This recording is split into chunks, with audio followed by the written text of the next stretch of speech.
Welcome to your own channel. Happiness Hacks. Easy ways to enhance your life.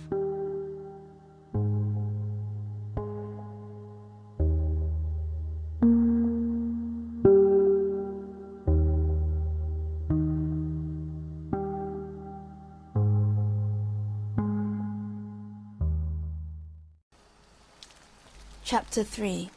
The Rose Tree.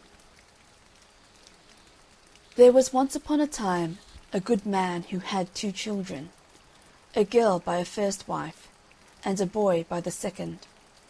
The girl was as white as milk, and her lips were like cherries. Her hair was like golden silk, and it hung to the ground. Her brother loved her dearly, but her wicked stepmother hated her. "Child," said the stepmother one day, "go to the grocer's shop and buy me a pound of candles." She gave her the money, and the little girl went, bought the candles, and started on her return.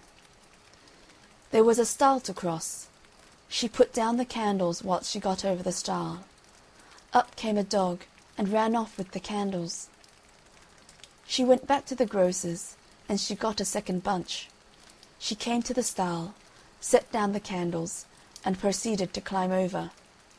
Up came the dog, and ran off with the candles. She went again to the grocer's, and she got a third bunch, and just the same happened.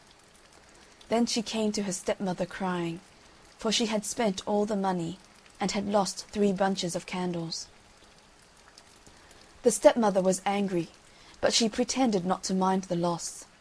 She said to the child, "Come, lay your head on my lap, that I may comb your hair." So the little one laid her head in the woman's lap, who proceeded to comb the yellow silken hair.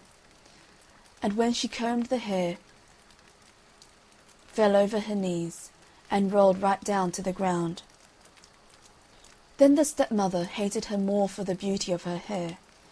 So she said to her, "I cannot part your hair on my knee. Fetch a billet of wood." So she fetched it.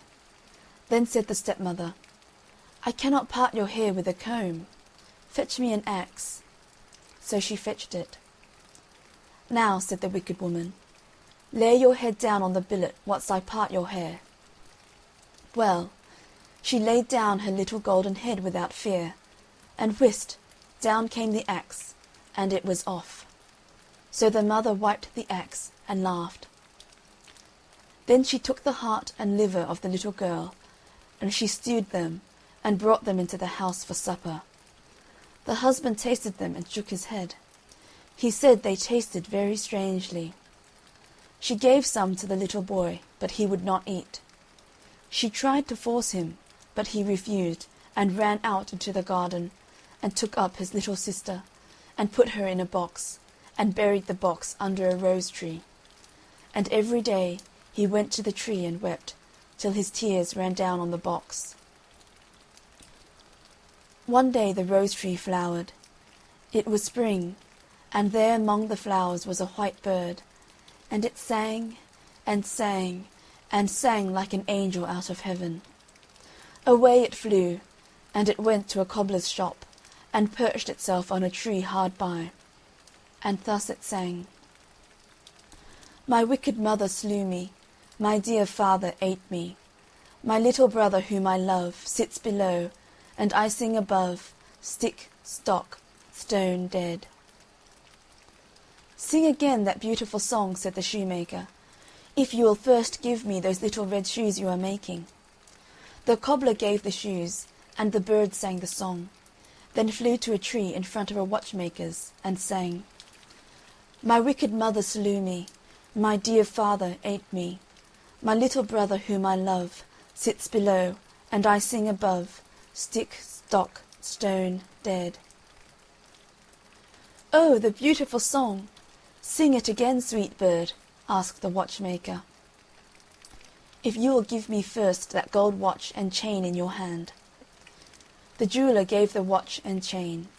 The bird took it in one foot, the shoes in the other, and, after having repeated the song, flew away to where 3 millers were picking a millstone. The bird perched on a tree and sang: "My wicked mother slew me, My dear father ate me. My little brother whom I love sits below, and I sing above. Stick! Then one of the men put down his tool and looked up from his work. Stock! Then the second miller's man laid aside his tool and looked up. Stone! Then the third miller's man laid down his tool and looked up. Dead! Then all three cried out with one voice, "Oh, what a beautiful song! Sing it, sweet bird, again." "If you will put the millstone round my neck," said the bird. The men did what the bird wanted, and away to the tree it flew with the millstone round its neck, the red shoes in one foot, and the gold watch and chain in the other. It sang the song, and then flew home. It rattled the millstone against the eaves of the house, and the stepmother said, "It thunders." Then the little boy ran out to see the thunder, and down dropped the red shoes at his feet. It rattled the millstone against the eaves of the house once more, and the stepmother said again, "It thunders." Then the father ran out, and down fell the chain about his neck. In ran father and son, laughing and saying, "See what fine things the thunder has brought us." Then the bird rattled the millstone against the eaves of the house a third time, and the stepmother said, "It thunders again. Perhaps the thunder has brought something for me." And she ran out, but the moment she stepped outside the door, down fell the millstone on her head, and so she died. End of chapter 3, The Rose Tree.